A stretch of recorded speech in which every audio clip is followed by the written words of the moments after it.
Early modern Europe is usually pictured as a straight line from castles to factories, one steady march toward progress. That's not how it happens. This period starts with the end of an empire, gets interrupted by plagues of religious war, and only turns into anything resembling the modern world after 2 centuries of chaos. To understand it, we have to start with the year everything cracks open, 1453. That year, Constantinople falls to the Ottomans. It's the final end of the Roman world, a link stretching back over 2,000 years, and it sends Greek scholars fleeing west into Italy with ancient texts nobody in Western Europe has read in centuries. Italy is already prime for this. In Florence, the Medici banking family has been funding artists and translators for decades. Their support turns into a golden age under Lorenzo de' Medici, a patron to a young sculptor named Michelangelo. Not long after, Leonardo da Vinci becomes the era's defining figure, working across painting, anatomy, and military engineering all at once. This is what people later call a Renaissance man. It isn't a compliment about talent alone. It's a description of someone useful to whoever's paying. Da Vinci works for Italian rulers caught in a long conflict between the Habsburgs and the French crown. During those wars, a diplomat named Niccolò Machiavelli writes a manual on how rulers actually survive. His book, The Prince, argues that a ruler shouldn't worry about being a good Christian. He should do whatever keeps him in power. From this point on, cunning political operators get called Machiavellian. In 1543, two events land in the same year and reshape how people understand the world. Andreas Vesalius publishes the most accurate map of human anatomy ever made. And in Poland, Nicholas Copernicus dies just after publishing calculations proving the Earth orbits the Sun, not the other way around. That idea alone undermines centuries of church authority. The church notices. We'll get back to that. Over in Portugal, sailors have spent decades pushing further down the African coast than anyone thought possible. Bartolomeu Dias rounds the southern tip of Africa, opening a new route to the Indian Ocean and making Portugal enormously wealthy. Inspired by this, an Italian sailor named Christopher Columbus pitches the Spanish crown on a different idea: sail west to reach Asia instead. Spain says no, repeatedly, until it finally says yes. Columbus never reaches Asia. He hits what he assumes are islands off its coast and calls the native Taino people Indians. He puts them to work finding gold. When he returns to Spain with captives and treasure, he's treated as a hero, and Spain throws more ships and money at him. His second voyage kicks off the Columbian Exchange, a massive transfer of crops, animals, and disease between two hemispheres that have never touched before. Columbus dies still believing he reached Asia. Years later, another explorer, Amerigo Vespucci, works out that it's an entirely new continent. When German mapmakers publish his findings, his name sticks to it instead. This new land creates a problem. Spain and Portugal both want it, and neither wants to go to war over it. The Pope draws a line on a map, splitting future discoveries between them without knowing what's actually out there. It's a strange solution, but it holds. Vasco da Gama reaches India by sea for Portugal. Ferdinand Magellan's expedition completes the first circumnavigation of the globe. The world just got a lot smaller and a lot more profitable. While European rulers chase profit abroad, the church back home is about to lose control of its own house. In 1517, a German monk named Martin Luther gets angry at the sale of indulgences, payments that supposedly buy your way into heaven. He nails 95 complaints to a church door in Wittenberg. He believes the Bible should be readable in ordinary languages, not locked behind Latin, and that faith alone, not the Pope, determines salvation. The church gives him 60 days to recant. He burns the order in public instead. He's excommunicated, he doesn't care. The printing press has already turned his ideas into bestsellers, and there's no putting that back in the box. His followers, the Lutherans, reject the idea of a middleman between a person and God. Decades later, a stricter reformer named John Calvin pushes the same basic idea further. Collectively, these reformers get called Protestants because that's exactly what they're doing. Over in England, King Henry VIII has his own reasons to break from Rome, and none of them are theological. He wants a male heir and a divorce the Pope won't grant. He annuls his own marriage, remarries, and gets excommunicated for it. His response is to found the Church of England with himself in charge. He personally still hates Lutheranism. He just doesn't want the Pope telling him what to do. The Catholic Church, facing a real threat for the first time in centuries, launches a counter-reformation to clarify doctrine and clean up internal corruption. But rulers still solve most problems the old way, with force.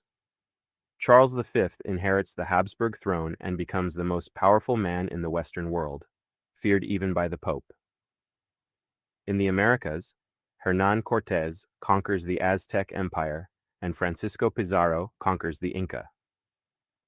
Charles's territory becomes the first empire on which the sun never sets.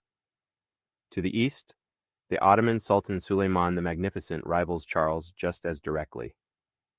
His armies crush Hungary in 1526 and nearly take Vienna 3 years later. The Ottoman advance into Europe only stalls decades later at Lepanto, the largest naval battle in history up to that point. Back in the Holy Roman Empire, Charles V tries to crush the Protestant movement by force. Lutheran princes form an alliance against him, leading to the Schmalkaldic Wars. Charles wins the fighting but loses the argument. He agrees to the Peace of Augsburg, which lets each prince choose whether his territory is Catholic or Lutheran. For the first time, a Catholic superpower admits Protestantism isn't going away. It's a compromise, not a resolution, and the worst religious violence is still ahead. In France, tensions between Catholics and Huguenots explode into the French Wars of Religion. In the Netherlands, Protestant subjects rise up against their Catholic Habsburg ruler, dragging even Protestant England into the fight on their side. The French Wars end when a Huguenot, Henry IV, inherits the throne and converts to Catholicism to keep the peace, then issues the Edict of Nantes in 1598, granting Huguenots religious tolerance anyway. Meanwhile, in the East, the Polish-Lithuanian Commonwealth takes the opposite approach entirely. Instead of forcing one religion, it becomes the largest state in Europe by tolerating Catholics, Protestants, Orthodox Christians, and Jews under one elected monarchy. It's proof the religious wars weren't inevitable. They were a choice. A new kind of power is also emerging, one built on trade instead of land. Spain floods Europe with silver mined in the Americas, creating the first global currency and with it, serious inflation. But the Dutch, having just won independence from Spain, overtake them.